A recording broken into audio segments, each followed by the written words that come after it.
बस अभी 2 महीने पहले की ही तो बात है। घर के पिछले भाग में माटी डालने का और पौधे लगाने का काम बंटी और राखी पति पत्नी के जोड़े को दिया गया था।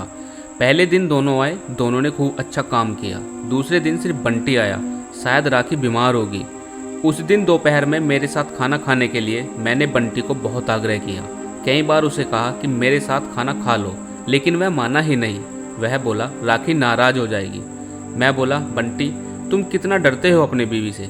वह बोला मैं नहीं डरता साहब, कदर करता हूँ उसकी, सम्मान करता हूँ उसका।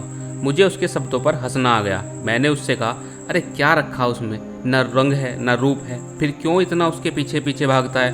वह बोला कोई फ़र्क नहीं पड़ता साहब, रंग हो या ना हो, रूप हो या ना हो, लेकिन फिर भी वह मुझे जग में सबसे प्यारी लगती है। मैं बोला तू तो पूरा जोरू का गुलाम लगता है, क्या तुझे अपने पत्नी के अलावा बाकी रिश्ते महत्वपूर्ण नहीं लगते। उसने शांति से जवाब दिया देखिए साहब, माँ बाप तो भगवान होते हैं, तो उनकी पूजा करनी चाहिए। भाई बहन का रिश्ता तो जन्मजात होता है, और दोस्ती का नाता तो सिर्फ काम या मतलब के लिए होता है, और बाकी सारे संबंधी मतलब के लिए ही होते हैं। अब देखिए, जैसे कि आपका और मेरा नाता भी काम और पैसे का ही है ना। लेकिन साहब, पत्नी हमारी कोई नज़दीकी रिश्तेदार तो होती नहीं है, फिर भी वह अपने सारे संबंधों को छोड़कर हमेशा के लिए हमारी हो जाती है, और हमारे हर सुख दुख में, हर दिन रात में, हर ऋतु में हमारा साथ देती है। आप मानो या ना मानो, पत्नी सिर्फ एक रिश्ता नहीं है, वो कई रिश्तों का भंडार है। जब वह हमारी हर इच्छा पूरी करती है, हमारी देखभाल करती है, हमको लाड लड़ाती है, तब वह किसी माँ की भूमिका निभा रही होती है। जब वह अपने वर्तमान परिस्थिति की समझ देती है, और जब हम अपनी कमाई उसके हाथों में लाकर देते हैं, तब हमें ये विश्वास होता है कि वह उसका सही इस्तेमाल करेगी। जब वह हमसे किसी चीज़ की मांग करती है, नखरे करती है, रूठती है, जिद करती है, तब वह किसी बेटी जैसी होती है। जब वह हमें कुछ नया सिखाती है, हमसे झगड़ती है, जब वह किसी दोस्त की तरह होती है। जब वह हमारे घर की और हमारे रिश्तेदारों की सबकी जिम्मेवारी अपने सिर पर उठाती है, तब वह मालकिन होती है।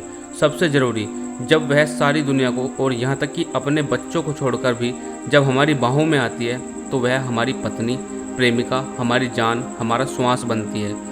अब आप ही बताइए साहब, अगर मैं उसकी इज्जत करता हूँ, उसकी कदर करता हूँ, तो क्या मैं कोई गलत काम करता हूँ। और वैसे भी पत्नी सिर्फ अपने पति के लिए अपना घर छोड़कर अनजाने घर आ जाती है, और बाकी रिश्ते तो परिस्थिति के हिसाब से निभा जाती है। देखिए साहब, मैं ज़्यादा पढ़ा लिखा तो नहीं हूँ, लेकिन ज़िंदगी ने मुझे इतना ज़रूर सिखाया है कि रिश्तों का मतलब एक दूसरे की कमियों को पूरा करना होता है।